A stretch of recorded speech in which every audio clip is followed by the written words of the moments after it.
The clock is running out as the chances to prove their potential on the air is dwindling. And that playoff picture becomes crystal clear. Friday Night Lights starts now. Live from the KBJR studio, this is Friday Night Lights, only on Northern News Now. Hello and welcome to Friday Night Lights Week 7. Daniel, you know what that means. Only one more week left of FNL tonight on this final Friday edition. Very sad. Sad. But hey, thanks for joining us. I'm Alexis Bass. And I'm Daniel Chiarelli. This week's slate has been circled on our calendar for a pretty long time. The pretenders and the contenders begin to separate themselves. Bass, where across the beautiful Northland do we begin our night? One of our favorite places. Well, let's rewind from last night's TNF. This 10th ranked Hermantown visiting. There it is, the Igloo in Esco. Alex Schott and Hawks already scoring 14-0 and getting ready to add another Martin Sleen. You've heard his name before because this is what he does. Has residents in the end zone. Hawks go up 21-0. But Schott shares the wealth on his next scoring drive. The tight end of Grant Johnson escapes not one, but two Esco defender to skip on into a 28-zip lead here in the first half. But you better believe the home team wanted in. Oh my. Hello, right into whatever room you're sitting in. Easton Harker to Jack Burstead. The boys are all fired up. It's 28-6. But hold the phone, Hermantown. When this one was all said and done, they hold Esco to just 12 and put up 56 of their own to win this one on TNF. And our game of the week was up on the range in Cherry, where the undefeated Tigers and the undefeated Mountain Iron Buell Rangers clashed for 9-man football supremacy. The Rangers scoring nearly 60 points a game thanks to their crazy triple option offense. Quarterback McCaden Klein's on the pitch to running back Derek Dahl. MIB up by 22. And the playbook for their two-point conversions, well, it must weigh a ton. Klein's finds TJ Duchamp. It's already 24-zip in the first quarter. And after another 3-and-out by the Tigers, the Rangers go right back to work. Klein's to his other wideout, tight end Evan Anderson, who barrels his way into the end zone for yet another touchdown. Now, Cherry would show some fight in the second quarter. Quarterback Noah Sundquist somehow gets the pass off, and senior Mason Heitzman drags all the defenders with him into the end zone. Cherry finally hits the scoreboard, but it would be all Mountain Iron Buell tonight, thanks in large part to their suffocating defense, taking up a handful of sacks in the first half. Those Rangers take the victory in the battle of the undefeated squads, 62-6 over the Cherry Tigers. Next up, it's Tay Money Mans and the Denfeld Hunters traveling to Rockridge to take on the Wolverines for senior night. Much like Daniel's dance performance, it was a show. Rockridge finds the end zone first up 8-0. Denfeld quarterback Lee Brooks Jr. finds number 32 Colt Abernathy 30 yards down the field. This one will end in 6 and tie the game. Wolverines ball again, and quarterback Frank Tommen lets it fly right into the hands of Jack King, who sets up the Hunters on the Rockridge 45. 4th and long now. Hunters QB1 absolutely launches it down the field and hits the bullseye. Thomas Keelan yanks it in, and they take the lead, 14-8. In the second half, Wolverines up 15-14, and this may look familiar from the 40. Brooks to Abernathy. Look out this time. He takes it all the way. Oh, hello. The shoot out continues, but it's the Hunters who fall. Rockridge hands Denfeld their second loss of the season, 49-42. And over at the home of the Lumberjacks is where Grand Rapids bought the Hawks and the Thunder. We start late in the first quarter. Grand Rapids with a 1-touchdown lead. They're out here also running the option. Senior Douglas Jasperson receives the pitch, makes a man eat some dirt before he starts pushing P, as in those purple jerseys, all the way to the end zone to make it 14-zip. Now fast forward to the second. Cloquet trying to get on the board. They're just a couple yards out, so it's as easy as handing it off to junior Aiden Nelson. He gets the first chop of the tree for the Lumberjacks. And just 7 minutes later, the Thunderhawks put another 6 on the board. But check out this catch by Jack Pataglia. Doesn't matter. Toe tap Jack, as we call him. Just 2 plays later. Why wouldn't you go back to him? But this time the defense wins. The tip leads to a Jackson Rabbers interception right in front of the end zone. He returns it to where the play started. Grand Rapids is rolling. They'd had one more touchdown and hold Cloquet to just 7 points as they head home with a 42-7 win. Now right in town and down the road is where you'll find the Greyhounds hosting North Branch on homecoming. But the Vikings of North Branch came with one mission. QB1 Jacob Rebellard looking like UMD's Kyle Waljasper out there rushing for a big gain. Trips a bit, but is shy of the end zone. Turf But monster. that won't be a problem for the Vikings. Let me tell you why. They are running just about every trick play in the book tonight, tricking me too, really humbling Alexis Case. There it is, there's the Billiard ball. finds all 6 to 3 of his tight end, Nathaniel Edwards, who's going to say, yeah, that's what's up, adding their slew of tutties. It's 35-8 just before the half. Out of the break, it was same story, different quarter. Billard with the fake and handoff to Dooley Beaver. Ooh, What a name. What a name. Yeah, the track star goes for 53 yards to make it a 42-8 game. Duluth East desperate for anything at this rate.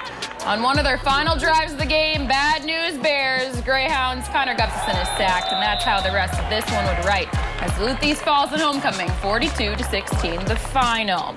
And more Minnesota scores. The Barnum Bombers continue their hot streak, proving to be too hot to handle with a 44-8 win over Ely to improve to 7-0 on the season, while the Moose Lake Willow River Rebels, say that 10 times fast, fell on the road to the Rush City Tigers in a close one, 24-22. The IFL's Broncos fell for the second week in a row, this time to the Aiken Gobblers by a touchdown. 27-20. And on the range, Hibbing fell for the third straight week, 35-14 to the Mora Mustangs. And then the battle of the opposites. One team has yet to drop a game, while the other has yet to win one. And that trend continued as Pequot Lake shut out Proctor 65-0. What in the mercy? To improve to 7-0 on the year. Elsewhere, the Two Harbors Agates improved to 6-1 on the season with a 44-6 win over the Pine City Dragons. Daniel, take it away. Yeah, let's head to Wisconsin. We go to Ashland, where the Northwestern Tigers come into town red hot, scoring 50-plus in each of their last 3 games, which you would think would be something to cheer about. Tigers already up big, and they make the lead even bigger. Bryce Ronke rumbles in 4-6. Ashland trying to get the offense moving all night, 4th and 7, but the ball's knocked down at the line by Ricky Erickson. It's a turnover on downs. So those Tigers go right back to what works, the ground game. You've heard this name before. Cooper Lawton takes it up the middle, makes one man miss, and he is gone. 51 yards later, Tigers score another touchdown, and we've got a rout on our hands. We're still in the second quarter, but the Tigers are onto the air attack. It's Ethan Harms with the rainbow lob to the corner. Not sure if you can see it, but senior Jared Fossum does. Doesn't get much easier than that. Northwestern wins big, shutout fashion, 56-0 over Ashland. And elsewhere across Wisconsin, the Superior Spartans fell to the Rice Lake Warriors, 52-20, while the Barron Golden Bears also fell at home to the now 8-0 St. Croix Falls Saints. Final score in that one, 47-27. That's week 7. Danny Zuko, you guys get the vibes here. Should we share with the class? You not only do sports around here, but you had quite the assignment before this. Rumor has it you're now Dancing Daniel. Yeah, I can't believe we're nearing the end of the football season, but Bass. You didn't want to acknowledge it? Oh, I will. Let's kickball change from high school over to the college ranks. Okay, classic FNL fashion. We wheezy on over to Bulldog Country to check in on Kurt Weezy and his dog pack, who are back in Mulaski this weekend. Plus, our very favorite part of the show, so stay locked right here on Friday Night Lights. Welcome back. Kurt Weezy and his UMD Bulldogs are coming off another last-minute bummer of a loss. This time it came from the hands of the reigning conference champs, the Vikings from Augie. So now that they are an even 2-2 as we approach the halfway point of the regular season. Up next for the Bulldogs as they come home is a team they've had a boatload of recent success with. UMD has only lost 1 game to Northern State in Weezy's tenure, including last year's 41-21 beatdown, which included 6 touchdowns. Yeah, you heard that right, 6. Courtesy of redshirt junior QB1 Kyle Waljasper, who ran for 2 of those and threw for 4. While Wally J and the team aren't focused on last year's parade to the end zone, they are locked in on the future as they face an upwards climb towards postseason football. UMD leads the league in points scored and fewest allowed per game, but for Weezy, what stood out is how they also lead the conference in penalties with 41. So do the math, and that adds up to more than 350 yards. I think the biggest takeaway so far is just winning those little moments in big games. I think the past 2 games that we've lost, it's just come down to a few different plays that could have went our way offensively, defensively, special teams-wise. So I think we got to just focus a little bit more and figure out how to win in those moments. Attitude hasn't been a concern. We haven't gone into any of these 5 games and come out and said, hey, you guys didn't play hard, you made a ton of mistakes, you weren't prepared. That hasn't been a concern, and I don't think talent's a concern. That's part of our issue is we look at it as a staff to be able to try to figure this out. And the Wolves and Dogs battle it out this Saturday with kickoff set for noon.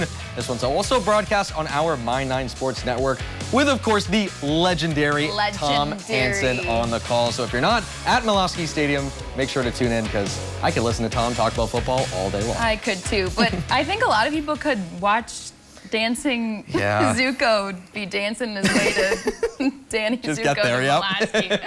Well, I know there were bigger priorities and events on your calendar this week, like the dance show, but I have to imagine this time is still on your agenda. Listen, no dance competition. Nothing will stop me from getting ready for Alexis Bass's pop-off play of the night. Well, take it away. Let's go. I know all you've seen several pop-off play exhibits, but let me reveal week 7. Cloquet's QB1 is targeting Jack Mataglia, but the Rapids defense does their job. Darn Smart tips the football and puts it right on a silver platter for right there Jackson Rabbers, who robs the ball back, puts down his reverse Uno card and goes to work. Let's get another look at it.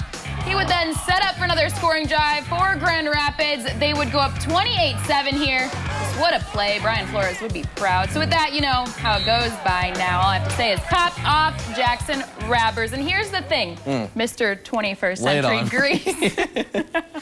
Are you sure you didn't nominate yourself for Big Dog? I'm because positive. I think all of us would. No, And the Celebrity Dance Challenge did nominate you and name you the most dramatic dog of the night. Are you done with this? All right. I danced tonight, if anyone couldn't tell. But I told them you're dancing next year, so make sure to prepare for it. But yes, Daniel's Big Dog of the Night comes from a place where toughness is just part of your DNA. The Iron Range, and more specifically, quarterback McKaden Kleins and the Mountain Iron Buell offense. Their triple option attack, simply beautiful to watch as a football fan. Kleins was throwing, running, and pitching the rock all night long. He contributed to 4 Rangers touchdowns. They're now 7-0 as they took down Cherry 62-6. McKaden Kleins is this week's Big Dog of the Night. I wish I can give it to the entire offense. They were that impressive. Poetry in motion, as they say. Well, whoa. Yeah. Only one more FNL to go. It's crazy. What in the Northland, Daniel? Time has come. Does this just mean that I'm getting old? I don't know. I'm right there with you. Don't worry. It truly has been the fastest of all 4 seasons that I've done this. But without a doubt, I know you have good more news to people at home. The best news of it all. I can't even talk. I'm so excited. If you want to rewatch the Big Dog of the Night or any of the highlights from tonight, spread on over to our sports page, northernnewsnow.com. And if you have any scores at home, send them our way by phone or by email. And if you want to watch Daniel dance, you could probably head to our website for that as well. Well, it's a short week for FNL because it's MEA week next week, but we'll still be here on Wednesdays. We put a bow to FNL in 2024. So we'll see you then. Thanks for watching. Have a wonderful weekend full of more football. Yes, please take another bow. And in the wise words of Tom Hansen, Hugh Smile in Northland.